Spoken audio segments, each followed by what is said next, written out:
क्या आप जीवन में उलझन, तनाव या असमंजस से गुजर रहे हैं? क्या कभी सोचा है कि इन समस्याओं का समाधान 5000 साल पुरानी एक पुस्तक में छिपा है? यह पुस्तक है श्रीमद् भागवत गीता। भगवत गीता की ये उपदेश आपको अपनी जिंदगी में हर जगह पर बहुत काम आएंगे। जिंदगी की हर मुश्किल में आपको राह दिखाएंगे। ये दिव्य उपदेश, ये बातें जानना समझना आपके लिए बहुत जरूरी है, इसलिए इन उपदेशों को आप आखिर तक जरूर सुने। गीता का ज्ञान सिर्फ एक युद्ध क्षेत्र के लिए नहीं था, जो हर इंसान की आंतरिक लड़ाई का समाधान है। यह सिखाती है कि सही और गलत, कर्तव्य और इच्छा, भय और साहस के बीच संतुलन कैसे बनाएं। कुरुक्षेत्र में अर्जुन अपने ही परिवार के खिलाफ लड़ने को लेकर दुविधा में थे। उन्होंने धनुष नीचे रख दिया और कहा, मुझे अपना कर्तव्य समझ नहीं आ रहा। तब भगवान श्री कृष्ण ने जो ज्ञान दिया, वह न केवल अर्जुन को बल्कि पूरी मानवता को जीवन जीने का सही रास्ता दिखाता है। गीता का पहला उपदेश ये है कि फल की चिंता किए बिना कर्म करो। भगवान श्री कृष्ण ने कहा, कर्मण्येवाधिकारस्ते मा फलेषु कदाचन, यानी तुम्हारा अधिकार सिर्फ कर्म करने में है, फल पर नहीं। एक किसान की कहानी लेते हैं। वह हर साल बिना यह सोचे बीज बोता है कि बारिश होगी या नहीं। वह जानता है कि बारिश उसकी शक्ति में नहीं है, उसके हाथ में नहीं है, लेकिन मेहनत करना उसका कर्तव्य है। यही कर्म योग है, बिना परिणाम की चिंता किए अपना काम करना। भगवत गीता का दूसरा उपदेश ये है कि भगवान पर भरोसा करना सबसे बड़ी ताकत है। श्री कृष्ण कहते हैं, जो मुझे प्रेम और समर्पण के साथ भक्ति करता है, मैं उसकी हर बाधा को दूर करता हूँ। एक बार मीराबाई, जो कृष्ण की अनन्य भक्त थी, उनको जहर पीने को दिया गया, लेकिन कृष्ण पर उनकी अडिग आस्था, विश्वास और प्रेम ने उस विष को अमृत में बदल दिया, उस जहर को अमृत में बदल दिया। यही भक्ति योग है। गीता का ज्ञान योग सिखाता है कि आत्मा अमर है। श्री कृष्ण ने कहा, न आत्मा मरती है न जन्म लेती है, यह अनंत है। एक बार स्वामी विवेकानंद ने एक लड़के को समझाया, तुम शरीर नहीं आत्मा हो, डरना तुम्हारा स्वभाव नहीं है। उसी ज्ञान से उस लड़के ने अपने डर को हराया और महान कार्य किए। श्री कृष्ण ने कहा है, उठो, जागो और अपने कर्तव्य का पालन करो। चुनौतियां केवल हमारी ताकत को परखने के लिए आती है। थॉमस एडिसन का उदाहरण लेते हैं। जब उनकी प्रयोगशाला आग में जल गई तो उन्होंने निराश होने के बजाय कहा, अब हम एक नई शुरुआत कर सकते हैं। गीता हमें यही सिखाती है, हर चुनौती को अवसर में बदलना। गीता कहती है, सुख दुख लाभ हानि को समान दृष्टि से देखो, यह संतुलन ही सच्चा ज्ञान है। एक साधु को राजा ने सोने का महल देने का वादा किया, लेकिन साधु ने कहा, मुझे महल और कुटिया में कोई फर्क नहीं लगता, दोनों ही अस्थायी है। गीता यही दृष्टिकोण सिखाती है। श्री कृष्ण कहते हैं, कर्तव्य का पालन ही धर्म है, लेकिन त्याग स्वार्थ से ऊपर उठने का नाम है। महाभारत में भीष्म पितामह ने अपना पूरा जीवन त्याग और कर्तव्य के नाम किया। उन्होंने अपनी इच्छाओं को छोड़कर केवल धर्म का पालन किया। महात्मा गांधी ने कहा था, जब भी मैं असमंजस में होता हूँ, गीता का संदेश मुझे रास्ता दिखाता है। गीता के ज्ञान ने उन्हें अहिंसा और सत्य के रास्ते पर चलने की प्रेरणा दी। और स्वामी विवेकानंद ने गीता से सीखा कि आत्मा की ताकत असीम है।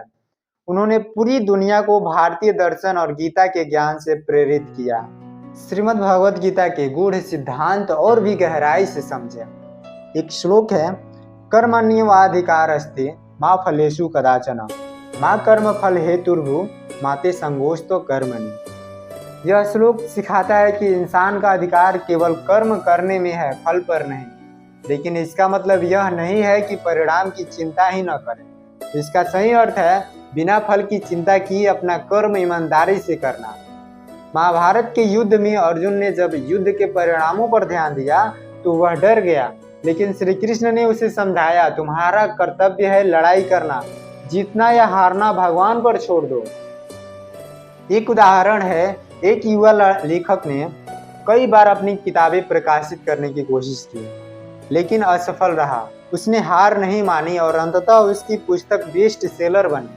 वह गीता के इस सिद्धांत पर चलता रहा कि प्रयास करना उसके हाथ में है, सफलता भगवान पर। अगला श्लोक है, यदा यदा हि धर्मस्य ग्लानिर्भवति भारत, अभ्युत्थानं धर्मस्य तदात्मानं सृजाम्यहम्। भगवान कहते हैं कि जब भी धर्म का पतन और अधर्म का उत्थान होता है तब मैं स्वयं अवतार लेता हूँ। यह श्लोक बताता है कि समय समय पर ईश्वर मनुष्य के बीच आकर जीवन में धर्म और सत्य का मार्ग दिखाते हैं। प्रहलाद की कहानी याद करें। जब हिरण्यकश्यप ने धर्म का नाश किया और भक्तों को सताया तब भगवान विष्णु ने नरसिंह अवतार लिया और अधर्म का नाश किया। यह संदेश हमें सिखाता है कि जब भी परिस्थिति मुश्किल हो सत्य और धर्म का पालन करें, हर मुश्किल का समाधान समय पर मिलेगा। गीता का 18वें अध्याय का 66वां श्लोक है, सर्वधर्मान परित्यज्य मामेकं शरणं व्रज अहम त्वा सर्व पापेभ्यो मोक्षयिष्यामि मा शुचः।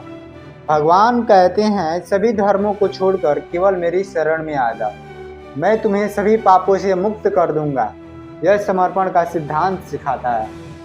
सुदामा जब श्री कृष्ण के पास केवल एक मुट्ठी चावल लेकर गए तो उन्हें संकोच हो रहा था, लेकिन कृष्ण ने प्रेम और भक्ति को महत्व दिया और सुदामा के जीवन को समृद्ध कर दिया। जब हम अपने अहंकार और भयों को छोड़कर पूरी तरह से भगवान पर भरोसा करते हैं तो जीवन में शांति और समाधान मिलते हैं। आधुनिक जीवन में गीता का महत्व। गीता का संदेश है सुख दुख लाभ हानि को समान दृष्टि से देखना ही सच्चा संतुलन है। रतन टाटा की कहानी प्रेरणादायक है। जब टाटा नैनो प्रोजेक्ट विफल हुआ तो उन्होंने इसे अपनी असफलता नहीं माना। उन्होंने अन्य प्रोजेक्ट्स पर ध्यान केंद्रित किया और टाटा कंपनी को नई ऊंचाइयों पर पहुंचाया। गीता का एक और संदेश है अपने स्वभाव के अनुसार कार्य करो, दूसरे के धर्म का पालन तुम्हारे लिए हानिकारक हो सकता है। महाभारत में कर्ण ने हमेशा दूसरे के धर्म का पालन करने की कोशिश की। दुर्योधन का साथ देकर उसने अधर्म का साथ दिया, लेकिन अर्जुन ने अपने स्वधर्म का पालन किया और धर्म की जीत सुनिश्चित की। आइए एक उदाहरण से समझते हैं। एक युवा को परिवार के दबाव में इंजीनियरिंग करनी पड़ी, लेकिन उसका मन कला में था। जब उसने गीता का ज्ञान अपनाया और अपने स्वधर्म को समझा तब उसने एक कलाकार के रूप में सफलता पाई। गीता का अगला संदेश यह है कि चिंता क्यों करते हो, जो हुआ अच्छा हुआ, जो हो रहा है अच्छा हो रहा है, जो होगा वह भी अच्छा होगा। एक बार स्वामी रामकृष्ण परमहंस से किसी ने पूछा, मैं हमेशा चिंतित रहता हूँ, क्या करूँ? तो उन्होंने कहा, भगवान पर भरोसा करो, चिंता वर्तमान का आनंद छीन लेती है। इसे एक उदाहरण से समझते हैं। एक व्यक्ति जो नौकरी में विफल हो गया, गीता पढ़ने के बाद समझा कि विफलता केवल एक अनुभव है। उसने प्रयास जारी रखा और अंत में सफल उद्यमी बन गया। गीता से क्या निष्कर्ष निकलता है, गीता को जीवन में कैसे उतारें और रोजमर्रा के जीवन में गीता का क्या रोल है, क्या भूमिका है। पहला, कर्म योग। हर कार्य को ईमानदारी और मेहनत से करें, बिना परिणाम की चिंता किए। उदाहरण, अपने करियर या पढ़ाई में निरंतर प्रयास करें। दूसरा है भक्ति योग।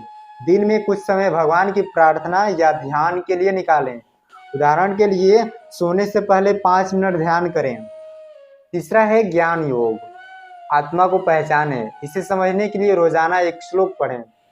उदाहरण, हर दिन गीता के एक श्लोक का अभ्यास करें और उसका अर्थ जानें। गीता कहती है, जैसे सूरजमुखी हमेशा सूर्य की ओर मुड़ता है, वैसे ही हमें अपने जीवन में सच्चाई और धर्म की ओर बढ़ना चाहिए। गीता के व्यवहारिक उपयोग। गीता के सिद्धांत केवल आध्यात्मिक जीवन तक सीमित नहीं है, इन्हें करियर और प्रोफेशनल जीवन में भी उपयोग किया जा सकता है। गीता का संदेश है कि अपना ध्यान केवल काम पर केंद्रित करो। धीरूभाई अंबानी ने पेट्रोल पंप पर काम शुरू किया, लेकिन उन्होंने अपने छोटी सी काम में भी ईमानदारी और समर्पण दिखाया। यही समर्पण उन्हें भारत के सबसे बड़े उद्योगपति तक ले गया। उपयोग, अपने काम को पूरे मन से करें, चाहे वह काम छोटा हो या बड़ा हो। और दूसरा उपयोग इसका ये है कि रिजल्ट की चिंता करने के बजाय प्रोसेस पर ध्यान दें। गीता का अगला संदेश ये है कि एक अच्छा नेता वही होता है जो दूसरों को प्रेरणा दे और उनकी भलाई के लिए काम करे। रामायण में श्री राम ने अपनी सेना के हर सदस्य की क्षमता को पहचाना। उन्होंने हनुमान, सुग्रीव और विभीषण जैसे व्यक्तियों को उनके गुणों के अनुसार काम सौंपा। यही नेतृत्व की कला है। अपने टीम के सदस्यों की ताकत और कमजोरी को पहचानें, टीम के लिए ऐसा माहौल बनाएं जिसमें हर कोई अपनी पूरी क्षमता का उपयोग कर सके। गीता का अगला संदेश ये है कि सभी संबंधों में स्नेह होना चाहिए, लेकिन मोह नहीं। महात्मा गांधी ने अपने जीवन में अपने परिवार और देश के बीच संतुलन बनाया। उन्होंने देश की सेवा को प्राथमिकता दी, लेकिन अपने परिवार को भी समय दिया। रिश्तों में संतुलन बनाएं, व्यक्तिगत और प्रोफेशनल जीवन में स्नेह रखें, लेकिन अपने कर्तव्य के प्रति भी सचेत रहें। गीता का अगला संदेश ये है कि किसी भी चीज़ से इतना जुड़ाव न रखें कि वह आपके कर्तव्य को बाधित करे। भगवान श्री कृष्ण ने यशोदा माँ के प्रति स्नेह रखते हुए भी पूरी मानवता के कल्याण को प्राथमिकता दी। कठिन समय में अपनी प्राथमिकताओं पर ध्यान दें, जो अस्थायी है उसे छोड़ने का साहस रखें। गीता का अगला संदेश ये है कि ध्यान आत्मा को जागृत करने का माध्यम है। गौतम बुद्ध ने ध्यान और अनुशासन से आत्मज्ञान प्राप्त किया। यही ध्यान उन्हें हर परिस्थिति में शांति बनाए रखने में मदद करता था। रोजाना 10 से 15 मिनट ध्यान करें, अपने मन और विचारों को नियंत्रित करना सीखें। गीता का अगला संदेश ये है कि सात्विक आहार और नियमित दिनचर्या से ही शांति और शक्ति मिलती है। योगियों और संतों की कहानियां हमें सिखाती है कि साधारण जीवन शैली ही मानसिक और शारीरिक स्वास्थ्य का आधार है। भोजन में संतुलन रखिए, अपनी दिनचर्या को अनुशासित बनाएं। गीता के सिद्धांत बच्चों को कैसे सिखाएं? पहला, कहानी के माध्यम से शिक्षा। अर्जुन और श्री कृष्ण की कहानियां बच्चों को सुनाएं। उदाहरण के लिए, अर्जुन ने भगवान से ज्ञान लेकर सही निर्णय लिया। अगर तुम किसी समस्या में हो तो हमेशा ज्ञान और धैर्य से काम लो। दूसरा, खेल। बच्चों को एक खेल में कठिन परिस्थिति में निर्णय लेने का अभ्यास कराएं। उदाहरण, अगर तुम्हें अपने दोस्तों की मदद करनी हो तो क्या करोगे? गीता में आत्मा और शरीर के बीच जो अंतर बताया गया है उसे आधुनिक विज्ञान ने भी समझा है। एक वैज्ञानिक निकोला टेस्ला ने कहा था कि ब्रह्मांड ऊर्जा से बना है। यह गीता के विचारों से मेल खाता है, जहां आत्मा को ऊर्जा का शाश्वत स्रोत बताया गया है। अपनी मानसिक और शारीरिक ऊर्जा का सही उपयोग करें और इंसान को उसकी आत्मिक शक्ति से जोड़ने का प्रयास करें। जीवन के 4 प्रमुख सवाल और गीता के जवाब। पहला सवाल ये है कि मैं कौन हूँ? गीता का उत्तर है, तुम आत्मा हो जो शरीर से परे है। दूसरा सवाल, मुझे क्या करना चाहिए? गीता का उत्तर है, तुम्हारा कर्तव्य वही है जो तुम्हारे स्वभाव के अनुसार है। तीसरा सवाल ये है, जीवन का उद्देश्य क्या है? गीता का उत्तर है, ईश्वर को पहचानना और अपने कर्तव्यों को निभाना। चौथा सवाल ये है कि मृत्यु के बाद क्या होता है? गीता का उत्तर है, आत्मा अमर है और यह एक शरीर से दूसरे शरीर में जाता है। गीता का सार। गीता का हर श्लोक हमें यह सिखाता है कि जीवन एक यात्रा है।